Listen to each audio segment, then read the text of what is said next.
This is the walkthrough for exercise 3 for week 11. As we discussed in the text, or in the discussion, arrays aren't limited to primitive items. Objects can also be used to create arrays or lists. In this case, in this program, we're creating a list of point items. Now, what the handout does not include, but I will have posted separately, is the source code to the point class. And when you're doing this assignment, and I realize that the instructions for this assignment just say to create this and save it in the same location, you're not going to be able to do that.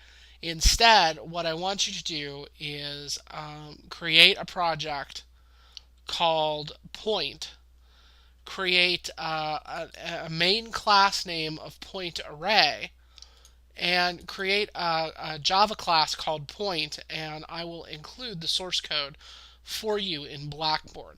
Alright, so I just want to make sure you know that point is listed here.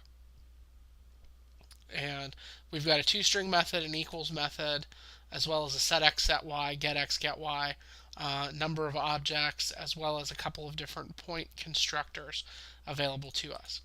The purpose of this program is not to come back and revisit the point class.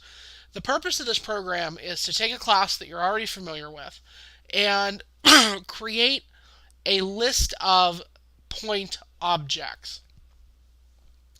So the first thing we're going to do is create an array of 5 point objects. Now, the thing to remember with an array is when we create the array, it doesn't contain any values. When we're dealing with objects, that means we have to initialize each object.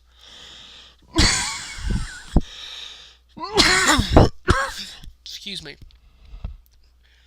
When you look at, and to do that, I've created an initialize method. When you look at the initialize method, of course, I'm sending over an array of point objects. We're going to reference it as A.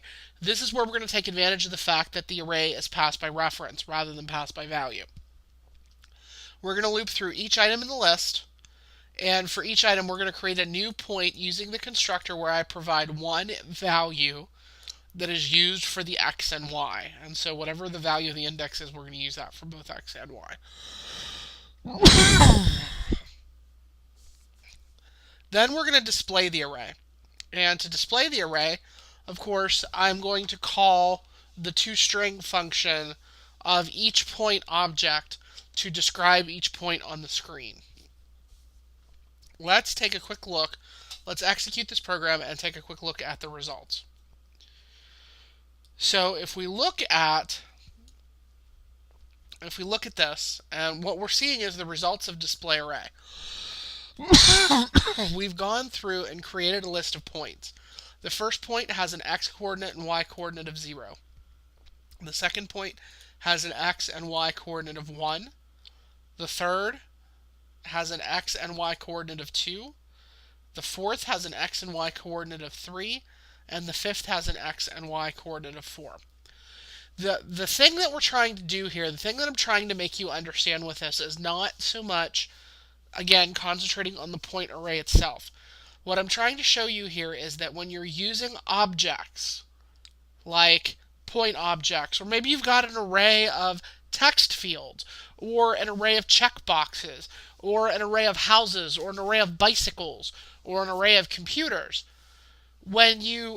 after you create the list to hold them, you actually have to put point items or array items or computer items or bike items or checkboxes or list boxes or whatever in that array by calling the new operator.